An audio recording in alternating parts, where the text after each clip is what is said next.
So the conception of drilling for me, okay, it's like in a point that I think Jiu Jitsu still evolving, and I think we'll never stop to evolve. You know, it's a beautiful art, but the sport evolves like according to the times of the tournament that the sport has. You know, like the first awards in Jiu Jitsu was in 1996.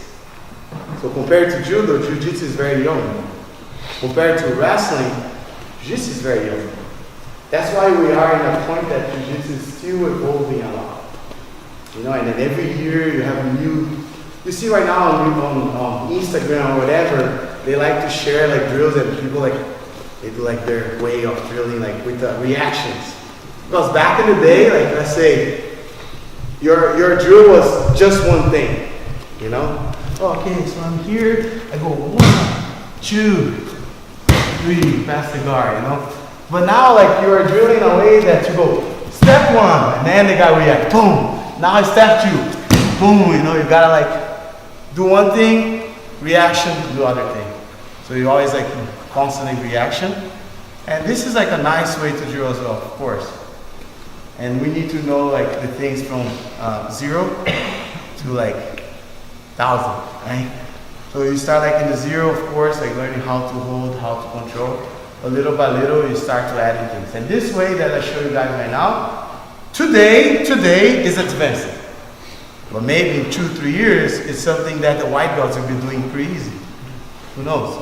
You know what I mean? Like it's today, like for a lot of people, like, oh, this is advanced.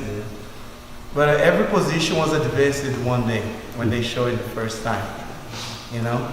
But then like, you're like, oh, man, this is like basic. Like you learn the Kimura, like, whoa, never learned Kimura before, this is super cool. Then like, for the next 10 years, you're gonna see one Kimura like per day almost. And they're like, oh, I learned this, I saw this before, you know? So if you watch Judo, wrestling, like old grappling fight sports, the way they drill, it's like in a point that Jiu Jitsu will be one day. And Jiu Jitsu is not there yet. Because if you see like stand up, like if you see like a judo fighter drilling, right? So they grab the guy's here and they go like, bah, bah, bah. They go like really fast. Or they go like, bah, bah, bah, bah, bah, bah, and bah, take down, you know? But with nice grip, the nice setup, good muscle, like really like stimulating the fight, you know? But it's still like, let's say wrestling, when you see what wrestling is drilling, like Dan Gable with his students, alright guys, let's go, drill 1, 2, 3, man, they drill like they drill the takedowns like really fast, like, they go like fight hard. It's just a drill, it looks like a fight. Because you're drilling to fight. You're not drilling to drill. You're drilling to fight, right? And sometimes in Jiu-Jitsu, when you watch like most of people drilling, right? Let's say this technique here, grab my pants. I gotta do like this on the fight, like really fast, you know? But when you see people drilling, like, oh, okay, time to drill, let's drill, okay, they're gonna be like. But the fight is not gonna be like that. You understand what I mean?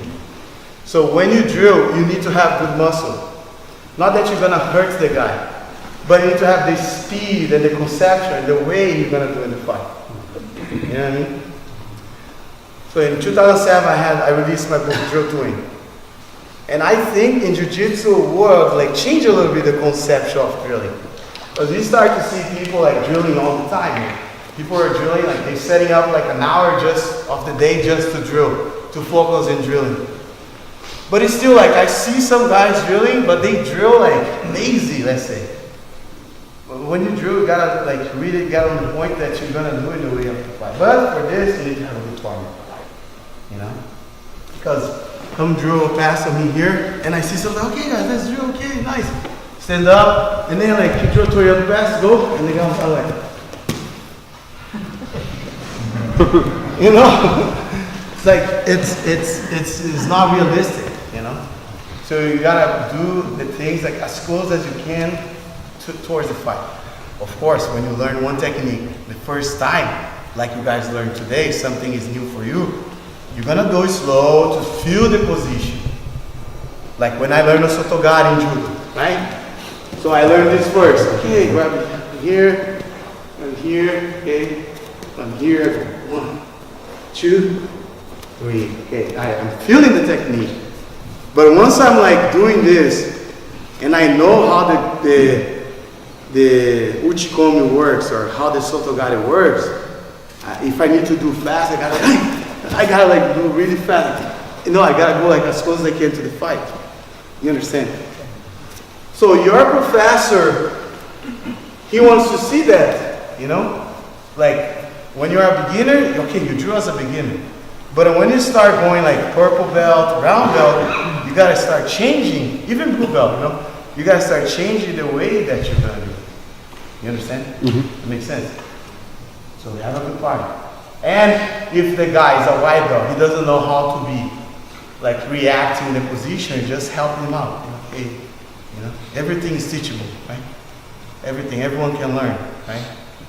So it's very important like to share that. So that way the team, the school will start to grow in a technical side aspect, you know? Sometimes I tell my students, I say, hey guys, don't be lazy. Like, don't be lazy, like that's true, you know, like, don't be lazy, like try to, you already know this, you know. Of course, if it's usually in the class I do like this. The first 3 minutes of the drill, the guy will drill in a way that he's feeling the technique, so it's okay if you do it slow. But then like the last 2 minutes, I'll say, okay, now we're gonna do as fast as you can in 1.5 minutes.